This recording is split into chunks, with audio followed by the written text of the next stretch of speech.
साथ ही आप लोग के मैं छठ संबंधी मैं कुछ अपने मैं जानती हूँ उतना कहने जा रही हूँ। षष्ठी तिथि के कार्तिक महीना के षष्ठी तिथि के कार्तिक महीना के षष्ठी तिथि को मनाया जाता है ये पर्व।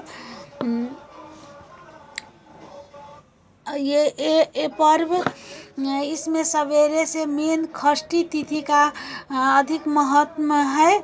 इसमें सवेरे उठ के व्रतालु अपने सवेरे से व्रतालु गेहूं के आटे के जो बनता है ठेकुआ कसार चावल के आटा के भूनकर शक्कर रखकर वो बनाती है ठेकुआ कसार और बतासा लड्डू खाजा खजूरी पुड़किया ऊख नारियल मौसम अनुसार के फल फूल इसमें छठी माता की चढ़ाया जाता है। इसके बाद व्रतालु सवेरे से कुछ भी नहीं खाती है और रात में भी कुछ नहीं खाती है और नदी किनारे पोखर तालाब के किनारे सजावट कर कर छठी मैया के प्रतिमा के खूब अच्छे से अच्छे ढंग से सजाकर उसमें मिट्टी के प्रतिमा बनाकर रखा जाता है और जो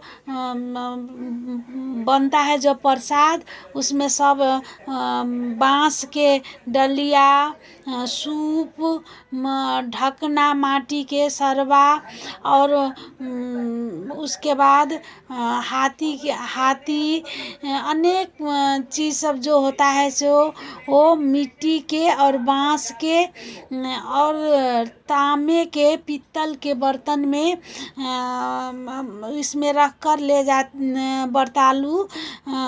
व्रतालु और व्रत करते हैं उनके घर के सदस्य अपने श्रद्धा के साथ मनोकामना के साथ इसके रख कर माथे पर रख कर अपने ले जाते हैं। जहाँ पर किसी की अभी के युग में बहुत आदमी अपने घर पर अपने छत पर उसमें कठौत में कोई बाटा में पानी रख कर भी छठ करने की प्रचलन देखा जाता है।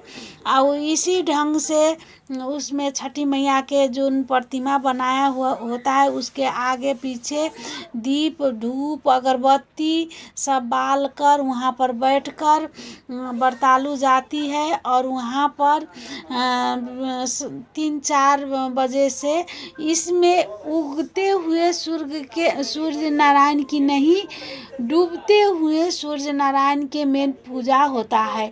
इससे क्या कहने के में मतलब क्या है कि जो आप लोग उदाए हुए आदमी के नहीं आप नीचे गिरते हुए भी आदमी के भी उतना ही सम्मान करना चाहिए।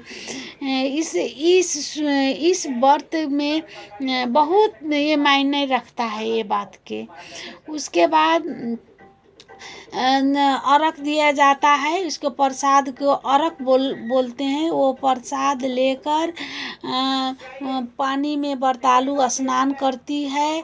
उसके हाथ में चावल फूल लेकर सिंदूर हाथ में लगाकर स्नान करती है और भीजे हुए कपड़े से सूर्य नारायण के भोग लगाती है। उसके बाद फिर स्नान कर कर आती है जहाँ पर छठी मैया के प्रतिमा बनाया हुआ होता है उसमें बैठकर कथा सुनती है और कथा सुनने के बाद जब शाम में सब बहुत तर नदी तालाब के किनारे में रहती है बहुत अपने घर चले आते हैं और अपने आंगन में जो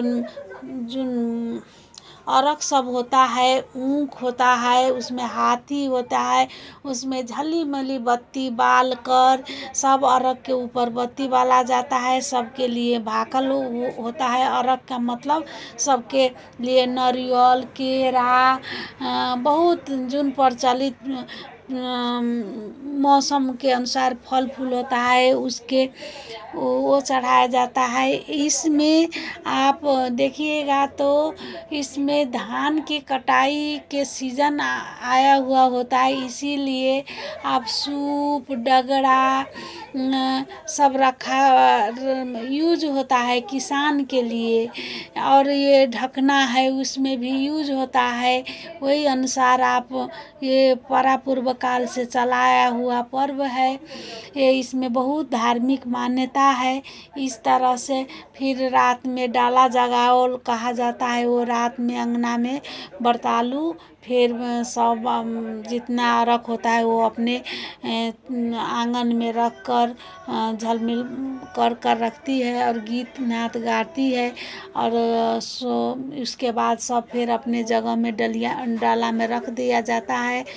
और फिर कल के लिए सप्तमी तिथि के लिए जो छठ के समाप्ति होता है उसके लिए सब रखा जाता है। और षष्ठी समाप्त होने के बाद सप्तमी तिथि को फिर वो जो अर्घ है वो सब लेके फिर नदी के किनार पर जो श्रद्धालु व्रतालु होते हैं वो व्रत करती है और सूर्य नारायण के अर्घ देने के साथ और कथा ये छठ पर्व समाप्त होता है। इस तरह से छठ व्रत की समाप्त होता है। सबके मनोकामना पूर्ण किया जाता है। हर्षोल्लास के पर्व है, सब मनाते हैं अपने संतान के लिए, सुख के लिए, देश में विदेश में सुख शांति होए। इस तरह से छठ की समाप्ति होता है। मैं मेरे जानकारी में जितना था वो मैं आप सबके सामने रखी हूँ। आप लोग के कैसा लगा कहिएगा कमेंट करके। बाय।